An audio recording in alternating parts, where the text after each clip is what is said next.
Hi friends, இன்றைக்கி வந்து நம்ம என்ன டாபிக் பார்க்க போகிறோம்னா, இம்பார்ட்டன்ட் ஆர்டிகல்ஸ் வந்து எப்படி ஷார்ட்கட்டில் ஞாபகம் வச்சுக்கலாம் அப்படிங்கிறத வந்து சொல்கிறேன். ஃபஸ்ட்டு வந்து குடியரசுத் தலைவர் அவசர சட்டம், இதோட விதி என்ன அப்படின்னா 123 இந்த சட்டத்தில் கீழே தான் வந்து செயல்படுது. இதை எப்படி ஞாபகம் வச்சுக்கலாம்னா, ஃபஸ்ட்டு வந்து குடியரசுத் தலைவர் தான் வந்து ஆளுநரை வந்து நியமிக்கிறார். ஒரு மாநிலத்தோட ஆளுநர் வந்து ஃபஸ்ட்டு வந்து யாருன்னா குடியரசுத் தலைவர் தான் வந்து நிரூபிப்பார். அந்த ஆளுநரை வந்து இவர் தான் வந்து தேர்ந்தெடுப்பார். இப்போ வந்து குடியரசுத் தலைவருக்கு தான் வந்து முதல் அதிகாரம், அதை வந்து 1ன்னு வச்சுக்கோங்க. அப்போ முதல் அதிகாரம் 1, 2, 3, அது வந்து 123 சட்டப்பிரிவு வந்து குடியரசுத் தலைவரோட அவசர சட்டம். அதாவது அவர் ஏதாவது ஒரு முடிவு எடுத்தாலோ அதை வந்து ஆளுநர் கீழே வந்து செயல்படணும் அப்படிங்கிறத வந்து அவரோட அதிகாரம். குடியரசுத் தலைவர் கீழே தான் வந்து ஆளுநர் இருக்கார், அதை வந்து ஞாபகம் வச்சுக்கோங்க. அடுத்து வந்து நெக்ஸ்ட்டு வந்து குடியரசுத் தலைவர் கீழே தான் வந்து ஆளுநர் இருப்பார். அப்போ குடியரசுத் தலைவர் ஏதாவது ஒரு சட்டம் ஏதாவது ஒரு விதி போட்டார்னா வந்து அதை ஆளுநர் வந்து மக்கள்கிட்ட வந்து சொல்லணும். சரிங்களா? குடியரசுத் தலைவர் ஒரு சட்டம் ஏதாவது ஒரு கண்டிஷன் வந்து சொல்கிறாரு அப்படின்னா வந்து அதை ஆளுநர் மூலமாக வந்து சொல்கிற மாதிரி வச்சுக்கோங்க. அப்போ ஆளுநர் வந்து மக்களுக்கு வந்து ஒரு சட்டம் இயற்றுவார். அப்போ குடியரசுத் தலைவர் கீழே தான் வந்து ஆளுநர். அப்போ வந்து 2வது தான் வந்து ஆளுநர் அப்படின்னு வச்சுக்கோங்க. அப்போ 2 நம்மளுக்கு வந்து ஞாபகம் வந்துடும். 2, 1, 3 அல்லது 2வது இது வந்து 123 சொன்னோம் இல்லையா, அதை வந்து 2வது வந்து கிராஸாக வரும்.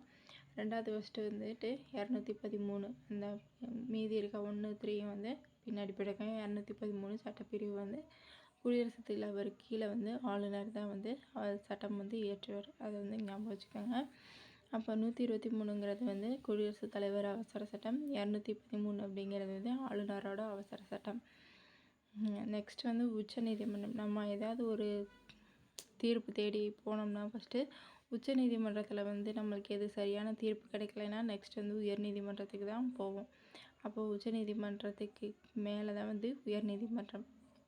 இப்போ ஃபஸ்ட்டு எங்கே போகிறோம்? ஃபஸ்ட்டு வந்து உச்சநீதிமன்றத்துக்கு தான் ஃபஸ்ட்டு போவோம். அதை வந்து ஃபஸ்ட்டு ஞாபகம் வச்சுக்கோங்க. 124, அதாவது குடியரசுத் தலைவருக்கு வந்து 123, நெக்ஸ்ட்டு வந்து உச்சநீதிமன்றத்துக்கு வந்து 124, இப்படி ஞாபகம் வச்சுக்கோங்க. ஃபஸ்ட்டு குடியரசுத் தலைவர், நெக்ஸ்ட்டு வந்து உச்சநீதிமன்றம். உச்சநீதிமன்றத்தோட இது வந்து 124. நெக்ஸ்ட்டு அதவே நம்ம கொஞ்சம் திருப்பி போட்டோம்னா, அதாவது நடுவில் இருக்கிறத மாதிரியே ஆளுநருக்கு மாதிரியே வந்து இப்படி நம்ம போட்டோம்னா 2, 1, 4ன்னு வரும். 2, 1, 4ங்கிறது வந்து உயர்நீதிமன்றம். அதாவது உச்சநீதிமன்றத்தில் சரியான தீர்ப்பு கிடைக்கலனா 2வது வந்து உயர்நீதிமன்றத்துக்கு போகணும். அதை வந்து அப்படி ஞாபகம் வச்சுக்கோங்க. இப்போ 214ங்கிறது வந்து உயர்நீதிமன்றம். நெக்ஸ்ட் வந்து அதே மாதிரி உயர்நீதிமன்றத்துலேயும் நம்மளுக்கு வந்து சரியான ஒரு தீர்ப்பு கிடைக்கல அப்படின்னா வந்து யூனியன், அதாவது எல்லாத்துக்கும் மேலே இருக்க யூனியன் அப்படின்னா என்னதுன்னா எல்லாமே ஒன்றா அமைஞ்சிருக்கதான் வந்து, அதாவது ஒரே கூட்டாக இருக்கிறதா வந்து யூனியன் பிரதேசம் அப்படின்னு சொல்லுவாங்க. அப்படி ஞாபகம் வச்சுக்கோங்க. உயர்நீதிமன்றத்துலேயும் நம்மளுக்கு சரியான தீர்ப்பு கிடைக்கலன்னா எல்லாரும் இருக்க, அதாவது எல்லா நாடும் இணைந்த ஒரு இடத்துக்கு தான் நம்ம போவோம். அந்த மாதிரி ஞாபகம் வச்சுக்கோங்க. இப்போ அந்த இது வந்து 241 சட்டப்பிரிவு வந்து யூனியன் பிரதேசம். இதையும் வந்து கொஞ்சம் மாற்றி போட்டோம்னா வந்து யூனியன் பிரதேசம் வந்துடும். 2 ஃபஸ்ட்டு வரும். அடுத்து வந்து 3வது இருக்கிறது 4, 241 இப்படின்னு வச்சுக்கோங்க, யூனியன் பிரதேசம். அடுத்து வந்து அங்கேயும் சாதாரண மக்கள் வந்து ஃபஸ்ட்டு என்ன பண்ணுவாங்க, பஞ்சாயத்துக்கு தான் போவாங்க. யூனியன் பிரதேசம் அதாவது எங்கே போயுமே எந்த ஒரு கோர்ட்டுக்கு போயுமே வந்து சரியான தீர்ப்பு கிடைக்கல அப்படின்னு அவங்க மனம் நொந்து போகிற நிலையில் வந்து எங்கே போவாங்க? சரி, பஞ்சாயத்துலனாலும் நம்மளுக்கு வந்து ஒரு கரெக்டான தீர்ப்பு கிடைக்குமா அப்படிங்கிறத வந்து எதிர்பார்ப்பாங்க. அதுதான் வந்து 243 சட்டப்பிரிவு வந்து பஞ்சாயத்து ராஜ் கோர்ட்டு தான் வந்து ஞாபகம் வச்சுக்கோங்க. யூனியன் பிரதேசத்துக்கு அப்புறம் 1 இடையில விட்டு வந்து 243 இந்த மாதிரி ஞாபகம் வச்சுக்கோங்க, பஞ்சாயத்து ராஜ். அப்போ பஞ்சாயத்து ராஜ்லேயும் வந்து நம்மளுக்கு வந்து ஒரு சரியான கிடைக்கல அப்படின்னா அவங்களோட ஊர் மக்கள்கிட்ட தான் வந்து சரி, ஊர் மக்கள்கிட்ட ஒவ்வொருத்தவங்கள்ட்ட ஒரு ஆலோசனை கேட்பாங்க இல்லையா, அந்த மாதிரி ஞாபகம் வச்சுக்கோங்க.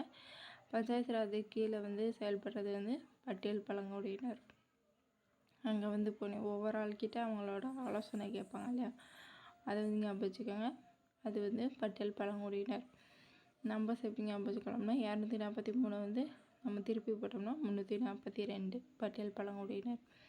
இது வந்து ஞாபகம் வச்சுக்கோங்க. கொஞ்சம் டிஃப்ரெண்ட் நம்பர் வந்து கொஞ்சம் டிஃப்ரெண்ட்டாக இருக்கும். ஃபஸ்ட்டு இந்த வர்றது வந்து 123 குடியரசுத் தலைவரோட அவசர சட்டம். அடுத்து 2வது வந்து ஆளுநர். 2ங்கிறது வந்து 2 மட்டும் தான் நம்ம இங்கே திருப்பி போடுறோம். அப்போ 2, 1, 3ங்கிறது வந்து ஆளுநர் சட்டம், அவசர சட்டம். அதே மாதிரி 124 வந்து உச்ச நீதிமன்றத்துக்கு ஃபஸ்ட்டு போகிறோம். அடுத்து வந்து அங்கே தீர்ப்பு கிடைக்கலன்னா 2வதாக வந்து உயர்நீதிமன்றம். 2வதுங்கிறது வந்து 214 உயர்நீதிமன்றம். அதே மாதிரி தான் இதை வந்து திருப்பி போட்டோம்னா யூனியன் பிரதேசம் 241. இந்த மாதிரி ஞாபகம் வச்சுக்கோங்க. தேங்க்யூ.